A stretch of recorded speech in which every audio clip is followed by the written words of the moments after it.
নমস্কার বন্ধুরা, আমরা রেডিও সুন্দরবন 91.2 FM থেকে আবার চলে এসেছি আপনাদের দরবারে। হ্যাঁ, জানেনই তো আমাদের রেডিও কমিউনিটি রেডিও চ্যানেল, এবং এই চ্যানেলে আমরা কিন্তু এই সুন্দরবনবাসীর জন্য বিভিন্ন রকমের অনুষ্ঠান, সুন্দরবনবাসীদের যে সমস্যাগুলো আছে তার সমাধান, সে হতে পারে সামাজিক, হতে পারে কোনো স্বাস্থ্যের সম্পর্কিত। তো এরকম স্বাস্থ্য সম্পর্কিত বিষয়ে আমরা কিন্তু অনেক রকমভাবেই আলোচনা করে থাকি। এর আগেও আপনারা দেখেছেন আমরা জননী সুরক্ষা কথার আলোচনায় বেশ অনেক কিছুই জেনেছি, যদিও আমরা একটা পর্বই এখনো পর্যন্ত দেখেছি, কিন্তু আরও দুটো পর্ব আছে। আপনারা সবসময় আমাদের সঙ্গে থাকুন এবং এই জিনিসগুলো সম্পর্কে আরও অনেক কিছু জেনে নিন। তবে আজকে কিন্তু আমরা একটু আলাদা জিনিস নিয়ে এসেছি, একেবারে আলাদা বলবো না, স্বাস্থ্য সম্পর্কিত বিষয়, কিন্তু এইচপিভি এই নামটার সঙ্গে অনেকেই পরিচিত, আবার অনেকে পরিচিত নয়। তো সেই নামটার সঙ্গে পরিচিত হয়ে নেব আমরা অনেক বেশি, কারণটা খুব সুন্দর। কারণ আমরা পেয়ে গেছি আমাদের সেই ডাক্তারবাবুকে, পরিচিত ডাক্তারবাবু, যিনি জননী সুরক্ষা কথায় আমাদের সঙ্গে ছিলেন। আজ আমরা আমাদের স্টুডিওতে, রেডিও সুন্দরবনের স্টুডিওতে তাকে পেয়েছি, ডক্টর দিব্যেন্দু রায় আমার পাশেই বসে আছেন। নমস্কার ডাক্তারবাবু, আপনাকে আমাদের রেডিও সুন্দরবনের পক্ষ থেকে আপনাকে অনেক স্বাগত আজকের এই আলোচনার আসরে। ধন্যবাদ। তো বন্ধুরা, আমরা এবার মূল বিষয়ে চলে যাই। এইচপিভি এটা কিরকম রোগ? এইচপিভির পুরো কথা কি? এইচপিভির যে টিকা দেওয়া হয় সেটা কতটা নিরাপদ? কোন কোন রোগের ক্ষেত্রে এটা কার্যকরী? কতটা ক্যান্সার কে প্রতিরোধ করতে পারে? আমরা আজকে এই সব বিষয় নিয়ে আলোচনা করে নেব ডাক্তারবাবুর সাথে। তো প্রথমেই চলে আসি ডাক্তারবাবু প্রশ্নে, যে এইচপিভি, এই এইচপিভিটা কি? এটা সম্পর্কে মানুষ সেভাবে কিছু জানে না। এইচপিভি আসলে কি, বা এইচপিভির পূর্ণ রূপ কি, বা এইচপিভিটা কিরকম ছড়ায়, সে সম্পর্কে আপনি একটু যদি কিছু বলেন। এইচপিভি মানে হচ্ছে হিউম্যান প্যাপিলোমা ভাইরাস। এটা একটা ভাইরাস। তো এই ভাইরাস আমাদের বিভিন্ন অঙ্গেতে ক্যান্সার রোগ তৈরি করতে পারে। তো এই ভাইরাসের ইনফেকশন যদি আমাদের শরীরের মধ্যে থাকে এবং এই ভাইরাসটা দীর্ঘদিন যদি শরীরের মধ্যে কোনো রকমভাবে পারসিস্ট করে যায়, মানে স্থায়ী থেকে যায়, সেখান থেকে বিভিন্ন ধরনের ক্যান্সার, তার মধ্যে সবচেয়ে উল্লেখযোগ্য যে জিনিসটা, যে ক্যান্সারটা আমাদের তৈরি হয়, সেটা হচ্ছে মহিলাদের জরায়ু মুখের ক্যান্সার, যাকে আমরা সার্ভাইকাল ক্যান্সার বলি। এছাড়া মহিলাদের আরও যে ক্যান্সার, যেমন ধরুন ভালভাল ক্যান্সার, তো সেই ক্যান্সার, এবং ভেজাইনাল ক্যান্সার, তো এই রকম ক্যান্সারগুলো কিন্তু এই এইচপিভি ইনফেকশন থেকে হতে পারে। তো এই পুরো নাম হচ্ছে হিউম্যান প্যাপিলোমা ভাইরাস, একটি ভাইরাস। তো আমরা জানলাম বন্ধুরা যে এইচপিভির পুরো নাম কি। এটা একটা ভাইরাস এবং ভাইরাস সংক্রমিত রোগ। একটা কথা কিন্তু আছে, জলে স্থলে অন্তরিক্ষে সর্বত্র বিরাজমান কিন্তু এই ভাইরাস জীবাণুটি। আর এই ভাইরাসকে আমরা চোখে দেখতে পাই না, এটা হচ্ছে আরো একটা সমস্যার জিনিস, যে তাকে চোখে দেখতে পেলে তাকে এড়িয়ে চলবো, তাকে তো চোখেই দেখতে পাই না, কিন্তু সে কিন্তু রয়েছে আমাদের চারপাশে, বায়ুমণ্ডলে, জলস্থলে, সব জায়গায় বলতে পারেন। আর সেই জন্যেই এগুলো সম্পর্কে আরও বেশিভাবে জানা দরকার। এর ফলে আমাদের কি কি লক্ষণ, দেখ এই ভাইরাস আক্রমণ হলে কি কি লক্ষণ আমরা দেখতে পাবো। তো চলুন, আমরা তো জানিই না সে সম্পর্কে কিছু, আমরা একেবারে ডাক্তারবাবুর কাছে চলে যাই, যে উনি বলুন যে এর কি কি লক্ষণ হতে পারে, কোথায় কোথায় আক্রমণ হতে পারে, বিস্তারিত। তো ডাক্তারবাবু, এই সম্পর্কে আপনি একটু কিছু যদি বলেন। এইচপিভি যে ভাইরাসটা, এটা কিন্তু এমনই একটা ভাইরাস, যখন আমাদের শরীরে প্রথম প্রবেশ করে কিছুই বোঝা যায় না। যেমন অনেক ভাইরাস আছে, ভাইরাস শরীরে যখন প্রবেশ করে, তো আমাদের জ্বর হলো ধরুন, তো তো এরকম কিছু কিন্তু লক্ষণ পাওয়া যাবে না, ঠিক আছে।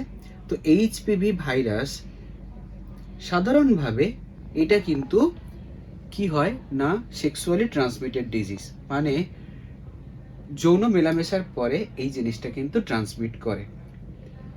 তো এই ভাইরাসটা যখন ইনফেকশন হওয়ার সাথে সাথে কিন্তু কিছু হবে না। এই ভাইরাসটার এগেনস্টে আমাদের শরীর যেরকম ভাবে বাকি সমস্ত রোগের এগেনস্টে রোগ প্রতিরোধ ক্ষমতা থাকে, তেমনি এই ভাইরাসটাকেও আমাদের শরীর কিন্তু ক্লিয়ার করে দিতে পারে। কিন্তু কোনো কারণে যদি এই ভাইরাসটা শরীরে স্থায়ী হয়ে যায়, তাহলে অনেক দিন পরে গিয়ে এরকম ক্যান্সার বা ক্যান্সারের আগের যে স্টেজ তাকে আমরা প্রি ক্যান্সারাস লিশনস বলি, তো সেরকম জিনিস কিন্তু তৈরি হতে পারে। কিন্তু এই আগে থেকে কখনো বুঝতে পারা যাবে না যে এই ভাইরাসটা আমাদের শরীরে প্রবেশ করেছে। তো সেই কারণে আমাদের এই এখন ইম্পর্টেন্স এসছে ভ্যাকসিনেশনের। যেহেতু এই জিনিসটা বোঝা যায় না এবং যেহেতু এটা যৌন মেলামেশার মাধ্যমে এটা ছড়ায়, তো সেই কারণে আমাদেরকে ভ্যাকসিনেশনটা নিয়ে এই রোগটা হচ্ছে আমরা প্রতিরোধ করতে পারি। তার জন্যই আজকে আমাদের এই ভ্যাকসিনেশনের উপর এত জোর দেওয়া হচ্ছে। আচ্ছা ডাক্তারবাবু, আমরা তো অনেকদিন পরে গিয়ে এটার প্রকাশ ঘটতে পারে, আপনি যেটা বললেন, কিন্তু যখনই প্রকাশ ঘটুক না কেন, এমন কি কি জিনিস দেখা গেলে আমরা ডাক্তারের কাছে যাব? কিছুই দেখে বুঝতে পারবেন না। এই জন্যই এই জিনিসটাতে স্ক্রিনিং এর ব্যবস্থা আছে। স্ক্রিনিং মানে কি না, রোগ যখন নেই, রোগ যখন হয়নি, তার আগে থেকে এই ভাইরাসটা শরীরে পারসিস্ট করছে কিনা সেটা দেখার জন্য কিছু পরীক্ষার ব্যবস্থা আছে।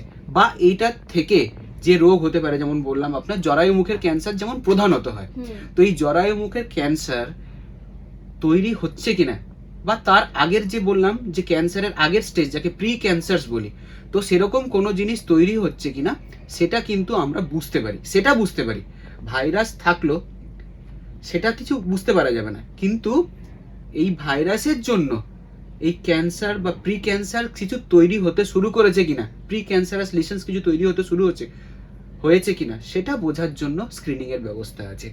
তো সেই স্ক্রিনিংকে আমরা প্যাপ স্মিয়ার বলি। সেটা সাধারণভাবে 30 বছরের পরে মহিলাদের করা উচিত, কিন্তু আমাদের দেশে আজও পর্যন্ত এটা খুবই উপেক্ষিত ব্যাপার।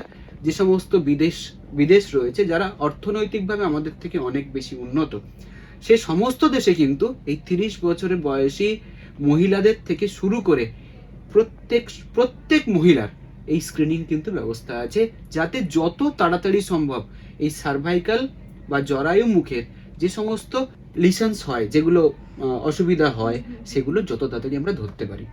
আচ্ছা, তাহলে আমরা কোনো লক্ষণ বুঝতে পারবো না, কিন্তু আমাদের 30 বছরের পরে একটা টেস্ট করানোর দরকার। একদম সবাইর করা উচিত, কিন্তু আমাদের দেশে এটা উপেক্ষিত। এটা যাওয়ার জন্য তাহলে গাইনোলজিস্টের কাছেই যেতে হবে না অন্য কোনো ডাক্তারবাবুর কাছে গেলেই? না, এটা অ্যাকচুয়ালি এটা গাইনোকোলজিস্টরা মানে প্রেসক্রাইব করে দেন, করেন ল্যাবরেটরিতে করা যায়, এটা ল্যাবরেটরিতে করা হয়, আচ্ছা লিখে দিতে হয় আমাদের।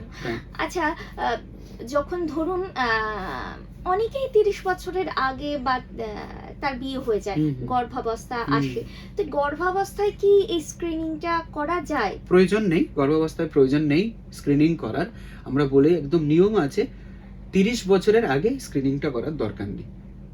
ভারতবর্ষে যেরকম নিয়ম আছে তাতে 30 বছরের পরের মহিলাদের এই স্ক্রিনিংটা করা উচিত। কারণ এই যে ভাইরাসটা শরীরে যখন প্রথম প্রবেশ করে, তার থেকে যে প্রি ক্যান্সারাস লিশনস বা ক্যান্সার তৈরি হতে একটা অনেক দিন সময় লাগে, অলমোস্ট 5 থেকে 10 বছর মিনিমাম।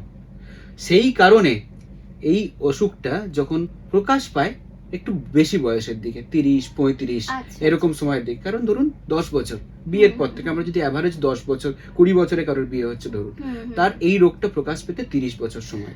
30 বছর 30 বছরই হলো, আমি বলতে চাইছি ধরুন 30 বছরের পরে সেই গর্ভাবস্থা লাভ করেছে, সেই গর্ভাবস্থায় কি তার পরীক্ষাটা করা উচিত? দেখুন, গর্ভাবস্থায় পরীক্ষা করার দরকার নেই, তো আমরা তো অন্য সময় পরীক্ষা করে নিচ্ছি, তারপরে সে গর্ভধারণ করতে পারে। হওয়ার আগে পরীক্ষাটা করা উচিত 30 বছর হলে? 30 বছর হলে যে কোনো মহিলাদের এই জিনিসটা কিন্তু করা উচিত।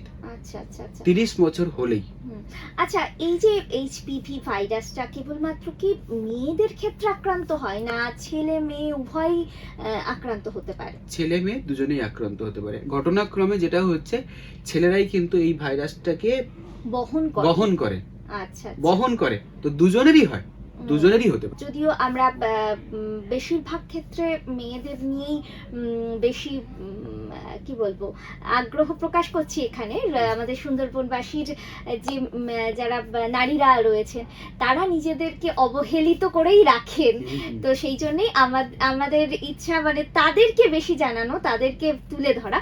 তারা পরিবারের আর সকলের রোগ সম্পর্কে সচেতন থাকেন, কিছু হলেই তাকে ডাক্তারের কাছে নিয়ে যাওয়া, কিন্তু নিজের ব্যাপারে সেটা করেন না। তো তাদের ক্ষেত্রেই আমরা বেশি বলছি, কিন্তু তাও আমরা একটু জেনে নেব। আচ্ছা, আমরা তো জানলাম যে পুরুষেরা এটা বহন করে, তাহলে এই যে ভ্যাকসিনটা আমরা দিচ্ছি, ভ্যাকসিনটা কি দুজনকেই দেওয়া যাবে? হ্যাঁ, ভ্যাকসিন দুজনকেই দেওয়া যাবে। আচ্ছা, এই মেয়েদের ক্ষেত্রে এবার আসি, কটা ডোজ দিতে হবে এদের নারীদের আর কি? দেখুন, যেহেতু আগেই বলেছি যে এই ভাইরাসটা যৌন সঙ্গমের মাধ্যমে আপনার বাহিত হয়, তো সেই জন্য এটা কিন্তু বিয়ে হওয়ার আগে এই জিনিসটা দিয়ে নেওয়া উচিত। আচ্ছা আচ্ছা। তো সেই জন্য এই ভ্যাকসিনেশনের যারা টার্গেট গ্রুপ, সেটা হচ্ছে বিয়ে হওয়ার আগে। সাধারণভাবে আমাদের দেশে অ্যাভারেজ ধরে নেওয়া হচ্ছে এখন 15 বছরের মধ্যে বিয়ে হয়ে যাচ্ছে। তো সেই জন্য এই ভ্যাকসিনেশন গ্রুপটা যেটা রাখা হয়েছে, মেন যাদের টার্গেট তারা হচ্ছে 9 থেকে 14 বছর বয়স। আচ্ছা। তো বিভিন্ন দেশে বিভিন্ন রকমের রুল আছে, তবে আমাদের সরকার, ভারত সরকার, তারা কিন্তু এই ভ্যাকসিনেশনটা বিনামূল্যে দিতে শুরু করেছে। বিভিন্ন জায়গায় ধাপে ধাপে শুরু হয়েছে। তো আমাদের দেশে 9 থেকে 14 বছর পর্যন্ত মেয়েদেরকে যে ডোজ শিডিউল রাখা হয়েছে তাতে বলা হচ্ছে যে একমাত্র একটা ডোজই যথেষ্ট, যেটা সারা জীবনের জন্য কিন্তু এই এতগুলো ক্যান্সারের থেকে আপনাকে রক্ষা করতে পারে। আচ্ছা আচ্ছা। আচ্ছা, যদি ধরুন অনেকেই জানে না, জানলো হয়তো বিয়ে হওয়ার পরে, তাদের ক্ষেত্রে কি ভ্যাকসিনেশনটা করা সম্ভব? একদম ভ্যাকসিনেশন করা সম্ভব। শুধু যখন ভ্যাকসিনেশন হবে তখন বলে দিতে হবে যে দেখুন, আপনার কিন্তু যেহেতু এই জিনিসটা অলরেডি আপনি এটা এক্সপোজড হয়ে গেছেন ওই ভাইরাসটাতে, হয়তো আপনার কিন্তু পুরো জিনিসটা কাজ নাও করতে পারে। আচ্ছা। জিনিসটা যেরকম বাকিদের ক্ষেত্রে যারা এতে এক্সপোজ নয়, এই ভাইরাসটাতে এক্সপোজ নয়, আর যারা এক্সপোজ হয়ে গেছে তাদের দেওয়া নিশ্চয়ই যেতে পারে, কিন্তু সব ক্ষেত্রে কাজ নাও হতে পারে। আচ্ছা, এই যে ভ্যাকসিনেশনটা কতখানি নিরাপদ? এর কি কোনো পার্শ্ব প্রতিক্রিয়া কি ধরনের থাকতে পারে কিনা? আজকে পৃথিবীর যত উন্নত দেশ আছে, প্রত্যেক দেশ কিন্তু এই ভ্যাকসিনেশন আজকে অনেক আগে থেকে চলছে, এবং তারা এমন একটা জায়গায় আজকে পৌঁছে গেছে, তারা দেশের সমস্ত মেয়েদেরকে এই ভ্যাকসিনেশনের আওতায় এনে আজকে তাদের দেশ থেকে কিন্তু সার্ভাইকাল ক্যান্সার অলমোস্ট কিন্তু নির্মূল হওয়ার পথে। অস্ট্রেলিয়া যে দেশটি আছে, আর কিছুদিন পরেই হয়তো তারা ঘোষণা করবে যে তাদের দেশে একটা মহিলারও আর সার্ভাইকাল ক্যান্সার হচ্ছে না, কারণ অস্ট্রেলিয়াই প্রথম দেশ যারা কিন্তু এই ভ্যাকসিনেশনটা শুরু করেছিল। তো তাদের দেশ কিছুদিনের মধ্যেই।